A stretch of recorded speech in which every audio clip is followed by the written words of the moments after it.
కానీ ఒకటి మాత్రం పక్కా, ఇవాళ ముఖ్యంగా పెళ్లి చేసుకోబోయే అమ్మాయిలకి, నాకు కూడా 17 ఏళ్ల కూతురుంది కాబట్టి పెళ్లి చేసుకోబోయే అమ్మాయిలకి, పెళ్లి కావాల్సిన అమ్మాయిలకి, యువతకి, యువతులకి ముఖ్యంగా నేను చెప్పేది ఒకటే, మీ కాళ్ళ మీద మీరు నిలదొక్కుకోండి.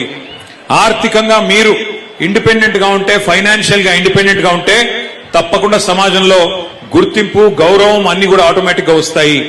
ఎంతసేపు మనం ఇంకెవరి మీద డిపెండెంట్ ఉండే పరిస్థితి ఉంటే, వేరే వాళ్ళ మీద ఆధారపడే పరిస్థితి ఉంటే, మరి దానివల్ల వచ్చే ఇబ్బందులు మీరు అడగొచ్చు, మీ ఇంట్లో అమ్మని అడగొచ్చు లేదా పెద్దవాళ్ళని అడగొచ్చు, చెప్తారు. కానీ ఆర్థికంగా తమ కాళ్ళ మీద తాము నిలబడ్డ తర్వాతనే, ఒక ఉద్యోగం సంపాదించిన తర్వాత గాని, ఒక పరిశ్రమ పెట్టినాక గాని, లేదా మీ అంతట మీరుగా మీ కుటుంబానికి చేదోడు వాదోడుగా నిలిచే పరిస్థితి వచ్చేదాకా తొందరపడి పెళ్లిళ్ళు చేసుకోవద్దనేది నా మాట. ఎందుకంటే నా సూచన కూడా, ఎందుకంటే వాస్తవానికి ఎన్ని చెప్పినా తొందరపడి పెళ్లిళ్ళు చేస్తూ ఉంటారు మన దేశంలో.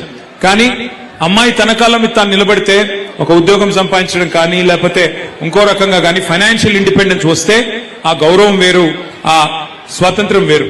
కాబట్టి తప్పకుండా ఈ మహిళా దినోత్సవం సందర్భంగా భవిష్యత్తులో మళ్లీ అధికారంలోకి మీ ఆశీర్వాదంతో వచ్చిన తర్వాత మరిన్ని కార్యక్రమాలు, భరోసా, సఖీ, షీ టీమ్స్, కేసీఆర్ కిట్లు, కళ్యాణ్ లక్ష్మి ఇట్లాంటి ఎన్నో కార్యక్రమాలు, వీహబ్ లాంటి కార్యక్రమాలు ఎన్నో చేసుకున్నాం.